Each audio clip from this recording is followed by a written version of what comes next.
My name is Isabel Martinez and I've been the family embarrassment since I was 23. That's when I got pregnant during my senior year at UCLA. The father, a grad student I'd been dating for 8 months, wanted nothing to do with fatherhood. He transferred to a program on the East Coast and never looked back. I had my daughter, Maya, 3 weeks after graduation. No job lined up. No partner. No plan beyond survival. My family's reaction was immediate and unforgiving. My father, Ricardo Martinez, is a successful commercial real estate developer. He'd built a portfolio of office buildings and retail centers across Southern California, creating generational wealth for our family. Success, image, and reputation were everything to him. My pregnancy was a stain on all three. "You've humiliated us," he said when I told him. "What will people think?" My mother, Elena, was gentler but equally disappointed. "Oh, Isabel. You had such potential. Now what will you do?" My older sister Victoria was the harshest. "You're so selfish. You've embarrassed the entire family. Don't expect us to bail you out of your mess." Victoria was the golden child, married to a successful attorney, living in a beautiful house in Newport Beach, throwing elegant dinner parties. She'd done everything right and she never let me forget I'd done everything wrong. So I did what I had to do. I handled it alone. I moved into a tiny one-bedroom apartment in Koreatown, got a job as a paralegal at a personal injury law firm, and raised Maya on my own. My salary was $45,000. After rent, childcare, and basic expenses, I had maybe $200 a month left over. For 12 years I struggled. I worked overtime whenever I could. I took freelance document review projects on weekends. I learned to make every dollar stretch impossibly far. And I stayed away from family events. It was easier than dealing with the judgment, the comparing, the constant reminder that I'd failed their expectations. But here's what they didn't know. I was building something. During those late nights doing document review, I started noticing patterns. Insurance companies would settle certain types of cases for far more than they were worth. Attorneys would miss key precedents that could win cases. I developed an instinct for what made cases valuable. When Maya was 5, I took the LSA. Scored 172, top 1% nationally. When she was 6, I enrolled in law school at Southwestern, a night program I could manage while working full-time. My boss at the firm agreed to flexible hours if I'd continue doing document review. For 3 years I worked 40 hours a week, went to school 20 hours a week, and raised a daughter. I slept 4 hours a night. I lived on coffee and determination. My family didn't know I was in law school. They thought I was still just a paralegal with a kid barely scraping by. When Maya was 9, I graduated law school. Passed the California bar exam on my first attempt. Got hired as an associate at a plaintiff's personal injury firm. My starting salary was $120,000. Within 2 years I'd made junior partner. I was excellent at trial work. Juries loved me and I had a gift for making complex medical testimony accessible. My settlements were consistently above market averages. By the time Maya was 12, my earnings were $480,000 annually. But I still lived in that one-bedroom apartment in Koreatown. Still drove my 2010 Honda Accord. Still dressed from Target and Nordstrom Rack. Still looked like the struggling single mom my family expected me to be. Why? Because I was saving everything. Investing everything. Building something bigger. I'd been putting 60% of my income into investments. Index funds, real estate, carefully selected stocks. I'd paid cash for a duplex in Pasadena and rented out both units for positive cash flow. I'd bought a small commercial property in Burbank that housed 3 retail tenants. By Maya's 13th birthday, last year, my net worth was $2.8 million. And my family still thought I was a struggling paralegal who'd ruined her life with an unplanned pregnancy. I never corrected them because their judgment had become fuel. Every dismissive comment, every pitying look, every time Victoria talked about her perfect life, while implying mine was a disaster, it motivated me to work harder, save more, build bigger. But there was something else I was building. A surprise for Maya. 3 years ago, I discovered the Serenity Coast Resort in Laguna Beach was for sale. It was a boutique property, 42 rooms, private beach access, restaurant, spa. The property had been neglected by its previous owners and was on the market for $18 million. I'd driven past it dozens of times over the years, dreaming about owning something so beautiful. So I did something crazy. I bought it. Well, not entirely on my own. I partnered with two other investors, a retired hotel executive and a real estate developer, who each put in $6 million. I put in $6 million of my own capital, taking out a significant loan against my other properties to make it work. We bought Serenity Coast Resort in January 2022. Spent $4 million renovating it. Reopened it 8 months later as a boutique luxury destination. By 2024, the property was worth $32 million. My one-third ownership stake was worth approximately $10.6 million. I was the managing partner and effectively ran the resort. Made all major decisions. Set policy. Hired staff. Built the brand. And my family had no idea. Running a resort while practicing law and raising a teenager should have been impossible. Somehow I made it work. I'd promoted to senior partner at my law firm, which gave me more control over my schedule. I'd take depositions and do court appearances 3 days a week, then spend 2 days at the resort handling management issues. Maya, now 14, was thriving. She went to a good public school in Pasadena. We'd quietly moved to a nice 3-bedroom house I'd bought cash, but I never mentioned it to family. She was on the debate team, played volleyball, got straight A's. She was also the reason I kept my success hidden. I didn't want her to become a weapon my family used against me. Oh, so now you have money, but you still denied your daughter a proper family growing up. I wanted to protect her from their judgment, their expectations, their ability to make everything about them. But I was also building something for her. The house in Pasadena would be hers someday. One of the rental properties was already in a trust for her college education. And my share of the resort would eventually transfer to her. Security I'd never had, opportunity I'd fought for alone. My typical week looked like this. Monday, court in downtown LA, depositions until 6 p.m., home for dinner with Maya, work on resort finances until midnight. Tuesday, settlement negotiations all day, conference call with resort managers at 7 p.m., review booking reports and revenue projections. Wednesday, at the resort all day, meeting with staff, reviewing operations, handling guest issues, meeting with my partners. Thursday, more court trial prep, evening at home with Maya helping with homework. Friday, at the resort, often staying overnight in the owner's suite with Maya, treating it like a mini vacation while still overseeing operations. Weekends, split between family time with Maya and resort management. I was exhausted constantly. But I was also successful beyond anything I'd imagined at 23 when I held newborn Maya and wondered how I'd survive. To my family, my typical week was whatever Isabel does with her paralegal job and her kid. They'd stopped asking about my life years ago. When I showed up to the occasional family event, maybe 3 times a year, they'd make polite small talk, then return to discussing Victoria's latest vacation or my father's newest property acquisition. I'd become invisible, which was exactly what I wanted. Until my father's 60th birthday invitation arrived. The invitation came in early November. It was formal, expensive, thick cardstock with gold embossing. The kind of invitation Victoria would design. You are cordially invited to celebrate Ricardo Martinez's 60th birthday, December 15, 2024, 7 p.m. Serenity Coast Resort, Laguna Beach. Black tie, adults only, no +1s for single parents, RSVP by November 30th. I stared at that line, no +1s for single parents. That meant me. That specifically excluded Maya. I called Victoria, who'd organized the party. Hey Vic, got Dad's invitation.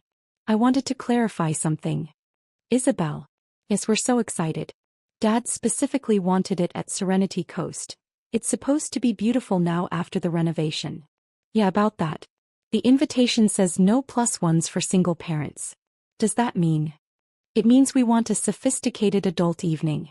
No kids. I know that's hard for you since you're always dealing with childcare drama, but this is Dad's night. We can't have children running around. Maya is 14. She doesn't run around.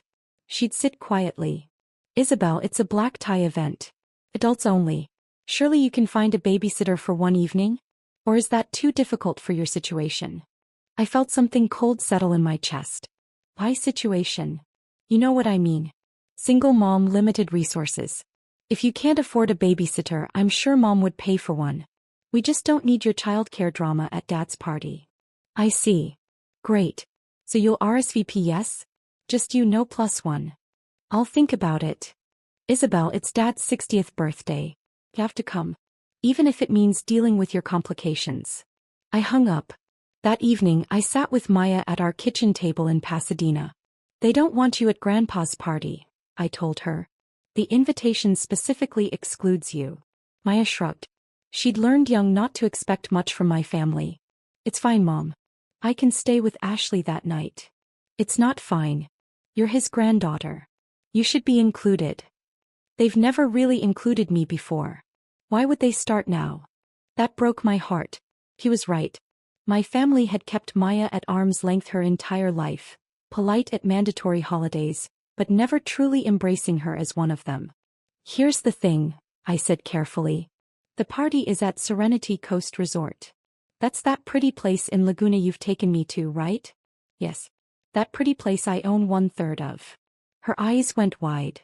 Wait, you own part of the resort where Grandpa's party is? I'm the managing partner. I own it with 2 other investors. We bought it 3 years ago. Does Aunt Victoria know? Nobody knows. Well, my business partners know. But family? No. Are you going to tell them? I thought about it. Thought about 12 years of judgment. Thought about Victoria's condescending tone. Thought about the invitation specifically excluding my daughter from a party at a resort I owned. Not yet. But I'm going to do something better. Over the next 3 weeks I prepared. First I RSVP'd yes to the party. Just me, no plus one, exactly as Victoria requested. Second, I coordinated with my resort managers. December 15th, the Martinez party. I need you to handle something for me. I explained what I wanted. My general manager, James Chin, smiled slowly. That's deliciously petty, Ms. Martinez. I love it. It's not petty. It's educational. Third, I made arrangements for Maya. How would you like to spend the evening of December 15th in the presidential suite at Serenity Coast Resort?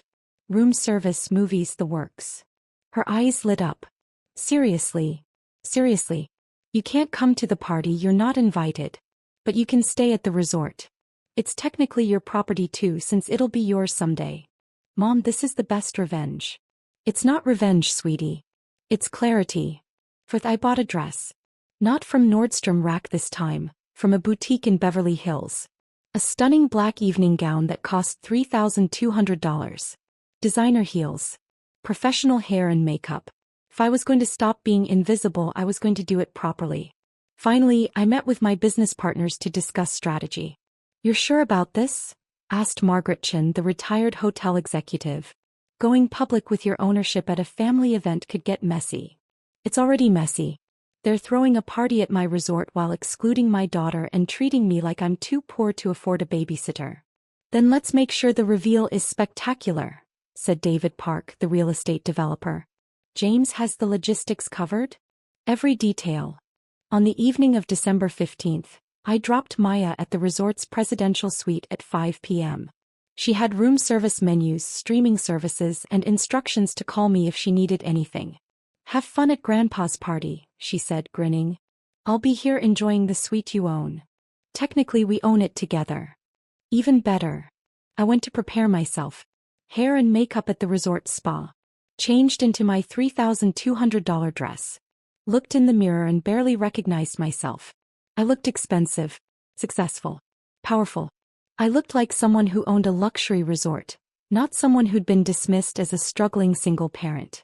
At 7 p.m., I walked into the resort's main ballroom where my father's party was being held.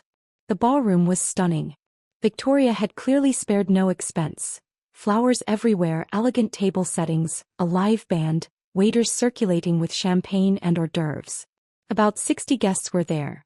Family, my father's business associates, friends from their country club. Everyone was dressed immaculately. I entered quietly, took a glass of champagne from a passing waiter and scanned the room. Victoria saw me first. Her eyes widened slightly, surprised at my appearance, though she hid it quickly. Isabel. You came. And you look nice. Thank you. Where did you get that dress? A boutique in Beverly Hills. Must have cost a fortune. Did you? Can you afford that? I managed. Mom approached, kissing my cheek. Isabel, darling. You look lovely. I'm so glad you could make it. Was it difficult finding childcare? It worked out. Dad was holding court near the bar, surrounded by business associates. When he saw me, he waved me over. Isabel. My youngest daughter. She's a paralegal in Los Angeles. He said it with the tone people use when trying to put positive spin on disappointment. I smiled and shook hands with his associates, letting them make assumptions about my modest career and difficult life as a single parent. Dinner was served at 8 p.m. I was seated at a table with some of Victoria's friends and their husbands, successful couples who talked about their recent trips to Europe, their kids' private schools, their investment properties. They asked me politely what I did. I said, legal work and some real estate investing. Oh, that's interesting, one woman said in a tone that meant the opposite. Victoria mentioned you're raising your daughter alone? That must be so hard. It has its challenges. I can't imagine.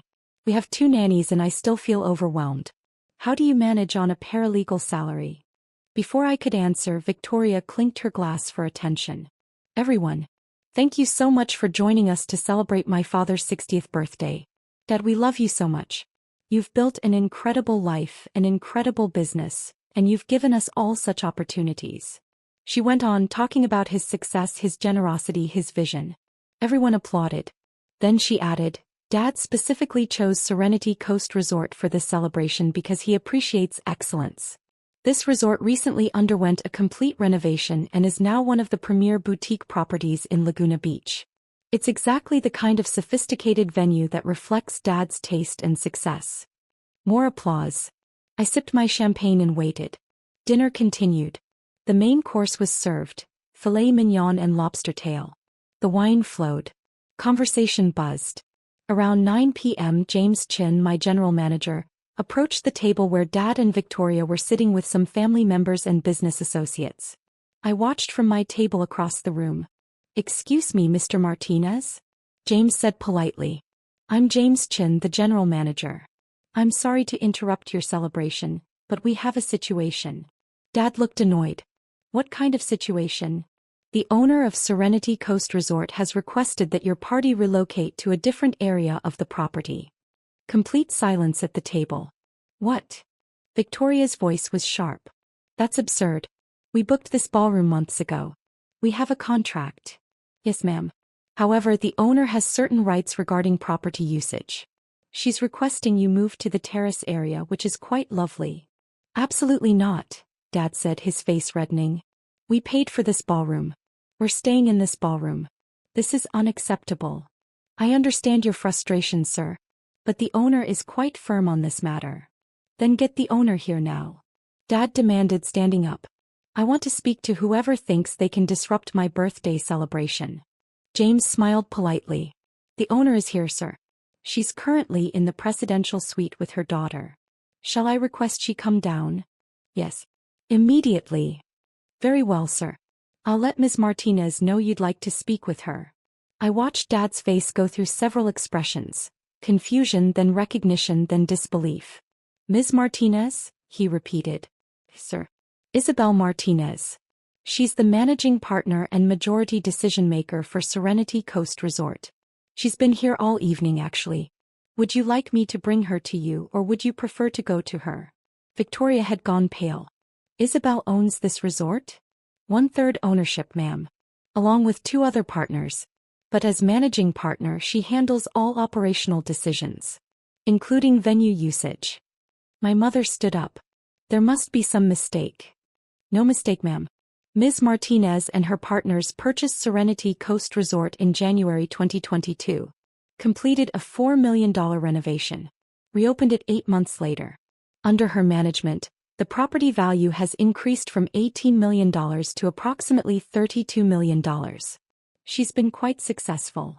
The entire ballroom had gone quiet now. Everyone was listening. I stood up from my table and walked toward where my family was sitting. Hi, Dad. Happy birthday. He stared at me. You own this place? 1/3 of it, yes. With 2 partners. I'm the managing partner, which means I handle day-to-day operations and make final decisions on property usage. Victoria found her voice. How? How is this possible? You're a paralegal. Actually, I'm a senior partner at Brennan & Associates. Personal injury law. I make about $480,000 a year. I've been investing heavily in real estate for years. My net worth is approximately $2.8 million, not counting my share of this resort, which is worth about $10.6 million. Mom sat down heavily. $2.8 million? Give or take. The exact number fluctuates with the market. But, you live in Koreatown. You drive an old Honda. You dress from Target. Actually, I live in a 3-bedroom house in Pasadena that I paid cash for. And this dress is Armani, cost $3,200. I just chose to live modestly while building wealth. Funny how you never asked about my actual life. You just assumed I was struggling because that fit the narrative you wanted. Dad finally spoke. Why didn't you tell us? Because you didn't want to know. You wanted me to be the daughter who messed up, who got pregnant too young, who ruined her potential. That made you feel better about yourselves. Especially Victoria. That's not true, Victoria started. Your invitation said, no +1s for single parents, and you told me you didn't need my childcare drama. At a party at my resort. Where my daughter, your niece, was specifically excluded. We didn't know you owned it. You shouldn't have needed to know I owned it to treat me with respect. To include Maya. To stop judging me for choices I made 13 years ago. The room was absolutely silent except for the band, which had stopped playing. So here's what's going to happen, I continued. You can finish your dinner. You can have cake. You can celebrate Dad's birthday. But it's going to be on my terms at my property with my rules. Isabel, please, Mom said quietly. We didn't mean to hurt you. Yes, you did. For 12 years, you've treated me like a cautionary tale. Like someone who needed to be pitied and dismissed. And I let you because I was busy building something real. But I'm done being invisible. I turned to James. Actually, we don't need to relocate them. They can stay in the ballroom. But I want every bill tonight sent to me. Dinner, drinks, all of it. I'm treating. Victoria's face went red. We can pay for our own party. No. This is my gift to Dad. A party at my resort, paid for by the daughter you thought was broke. I turned to leave, then paused. Oh, and Victoria. Maya is upstairs in the presidential suite. She's having a wonderful evening with room service and movies. Because even though you excluded her from the party, she's still welcome at her mother's resort. She's family here even if she's not family to you. I walked out of the ballroom, leaving 60 stunned guests and one devastated family behind. I went upstairs to the presidential suite, where Maya was watching a movie and eating a burger from room service. How'd it go? She asked, grinning. I think I just destroyed several family relationships. Good. They deserved it. Maybe. But it still feels weird. My phone started ringing immediately. I declined the call. Victoria. Declined. That. Declined. Over the next hour I got 23 calls from various family members. I answered none of them. Instead, Maya and I sat on the suite's balcony, overlooking the ocean, eating ice cream sundaes from room service. Mom. Maya said quietly. I'm proud of you. For what? For showing them who you really are. For not letting them make you feel small anymore. Thanks, baby. And for building all this while raising me alone. I know that was hard. You made it worth it. Around midnight, someone knocked on the suite door. I checked the peephole. That. I opened the door. Can we talk? He asked. Why is here? I'd like to talk to both of you if that's okay. I let him in. Maya paused her movie. Dad looked at us both, then at the suite. Easily the most expensive room in the resort with its ocean views, separate living area and luxury finishes. This is beautiful, he said quietly. Thank you. We designed it during the renovation. He sat in the chair opposite us. Looked old, suddenly tired. Isabel, I owe you an apology. Actually, I owe you many apologies. For 12 years of apologies. Dad. No, let me say this. When you got pregnant at 23, I was angry. I was embarrassed. I felt like you'd ruined the image I'd built for our family. Successful, polished, perfect. So I made you feel ashamed for something that shouldn't have been shameful. For having a baby. For raising her alone when her father abandoned you. For surviving and building a life anyway. Maya was watching him quietly. And Maya, I owe you an apology too. You're my granddaughter and I've kept you at a distance because you reminded me of my own failures as a father. Your mom didn't fail, I did. And I'm sorry. Thank you for saying that, I said carefully. But it doesn't change 12 years. I know. But maybe it can change the next 12 years. If you'll let it. What about Victoria? What about Mom? What about everyone downstairs who spent years pitying me? Victoria is devastated. She realized tonight that her entire sense of success was built on comparing herself to you, to the version of you she'd constructed in her mind. Learning you're actually more successful than she is. It's shaken her. Good. And your mother is crying in the bathroom. She realizes she failed you. We all failed you. What do you want from me, Dad? A chance. To rebuild this. To know you, the real you. To know Maya. To be a real family instead of the performance we've been doing for 12 years. I looked at Maya. He shrugged. Your call, Mom. I thought about it. About 12 years of hurt, of being dismissed, of being invisible while I built something extraordinary. Okay, I said finally. But on my terms. No more assumptions about my life. No more comparing me to Victoria. No more excluding Maya. And no more treating me like I'm someone who needs to be fixed or rescued. Agreed. And you tell everyone downstairs that I own this resort. That I built a successful career. That I've done it all while raising an incredible daughter. No more hiding my success because it makes you uncomfortable. I'll tell them tonight. Before we leave. Good. He stood to go, then paused. For what it's worth, Isabel, I'm proud of you. I should have said it 12 years ago, but I'm saying it now. You're the strongest person in our family, and you always have been. After he left, Maya looked at me. Do you believe him? I think he believes it right now. Whether it lasts, we'll see. Are you glad you did this? The big reveal. I thought about it. Yeah. I am. I'm tired of being invisible. Tired of letting them make me feel small. I built something real and they should know it. You built something amazing, Mom. And you did it while raising me. That's pretty badass. Language. But true. The rest of the party continued without me. According to text from my cousin Luis, who found the whole thing hilarious, Dad did make an announcement. He told the guests that Serenity Coast Resort was owned in part by me, that I'd built a successful law career and real estate portfolio, and that he was proud of my accomplishments. Victoria apparently left early. Mom stayed but looked shell-shocked.